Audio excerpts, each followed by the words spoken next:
I have seldom travelled over 8 miles so well calculated to fill the mind with painful reflections. The soil is poor, miserable, clayey-looking sand, with a sort of sandstone underneath.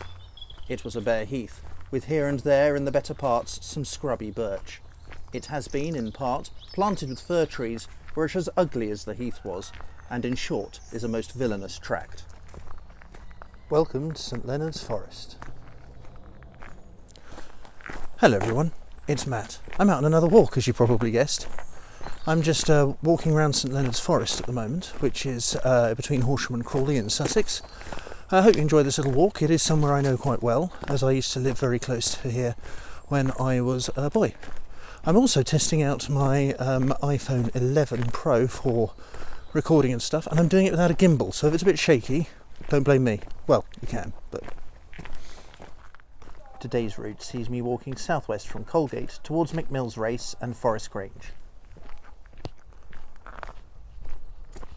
The forest is today owned by the Forestry Commission, has been I suppose for some years, and was until probably the early 90s was sort of farmed coniferous wood, which they replaced the deciduous stuff around here. But there's not a lot of money in that market for softwood anymore, so the last lot I think is the last lot they've planted, and it's mostly been more deciduous trees, more native trees going back in, as you can see here, with the beeches and maples and things. When I was a boy I used to ride up and down this path quite a lot, taking the dogs for a walk and things, so it brings back some good memories, although after the hurricane and then in 1987, and then they cleared much of the forest then for the wood in the very late 80s. It was quite bare when I knew it, and now it's all grown up quite substantially, which makes you feel quite old. Here you can see part of the forest that is still cropped. This will probably be the last crop when these are fully grown, of these long thin pine trees. This is how I remember the forest as a kid. Much of it had been taken over by this sort of planting. These days, of course, as I've said before, not much money in it. So the Forestry Commission, you know, it's opened up. It's always been open, I suppose, and lots of cyclists around. I think there are cycle trails in the woods. You do get quite a few horse riders. I haven't seen any yet, but there's plenty of horse hoof prints on the ground. I'm just going down this way. This is going down, I think, High Birch Hill. High Birch was one of the houses. There were 3 houses when I was at Forest Grange School, which is where I used to live, where my parents used to teach. That was just a few hundred yards just to my left. And High Birch was one of the houses. There were 2 others, Whitevane, which was clearly the best, because that was the one I was in. Not only did that have a hill, also had a lake, and Greenbroom Hill.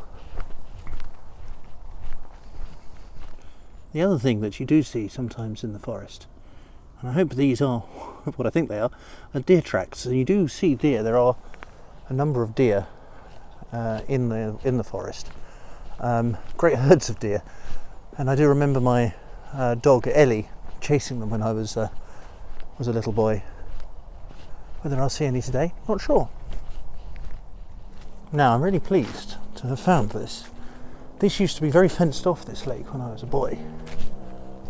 And only a couple of times, I think, did I come in here. I used to think it was a lake. It must have been a lake for a house nearby or something like that.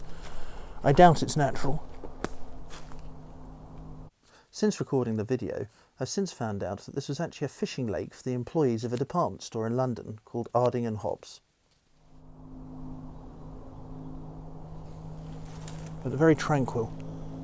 We used to have to break fences to get in here, but obviously no more.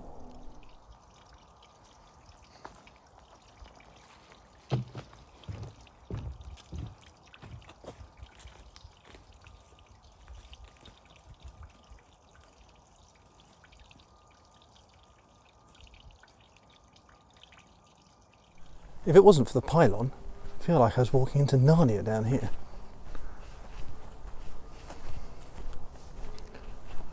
These sort of Christmas trees have definitely grown up since I was a kid. I do remember running up and down here playing wide games though. Generally hiding under something that ended up getting me very muddy.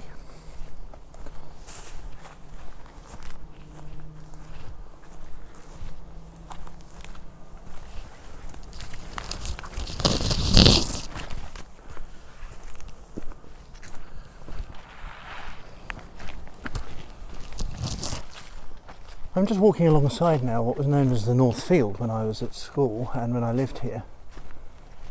Just to our right here you can see all subdivided up now, all full of horses. To be honest, I can't really remember if anything was farmed in there. I think Den, who was the groundsman, may have had some sheep at some time, and he had some horses too.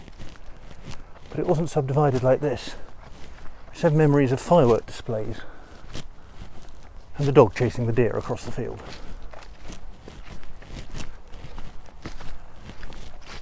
But the school was based in a large mansion that was built by, I'm going to say the Tate family, maybe it was Lyle, I think it was the Tate family, who of sugar fame, in 1913, just before the First World War.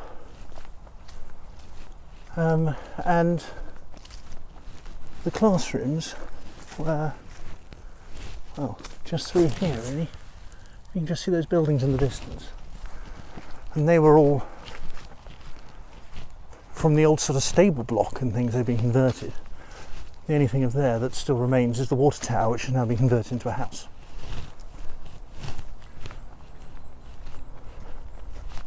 Now the houses you can see there, those were known as the garage cottages. They've been very extended, but originally were there for the garaging of the new fangled motor car. The people used to look after those. And then were staff houses when I was here. I used to live next door in the garden cottages, which we may be able to see in a moment. Sorry to say, I just missed a green woodpecker. But that there is where I used to live. Again, that's been massively extended. Looks like the big old shed at the front has been rebuilt as well. 2 garden cottages. My first house. Well, not one I owned, of course. You can see these ridges quite a lot in the woods. I assume that they're probably the old field boundaries, and quite often you get raised, the trees are growing on them, raised trees of quite some age. Not in this little area,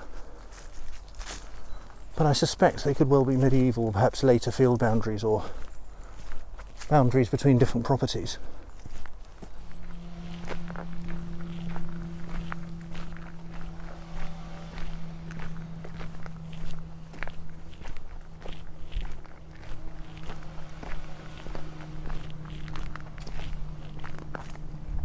As a boy, we used to have one of us stationed at each 3 corners of this little triangle here. We used to call the dog round and round and round. She used to love it. I think there were bigger trees in the middle, I'm sure. Or maybe I was just smaller. I mean, that's also likely. Around this little triangle, and she'd run round and round it. One way of wearing her out, I think.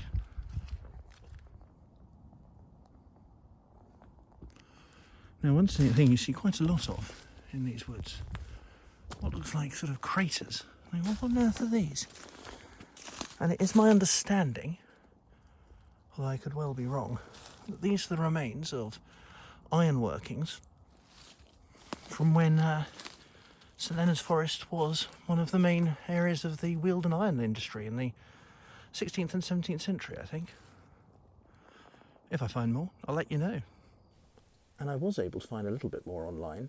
As you can see, I found this LiDAR, and that shows the mine pits that I was at, and also shows some pillow mounds, which is where they used to breed rabbits.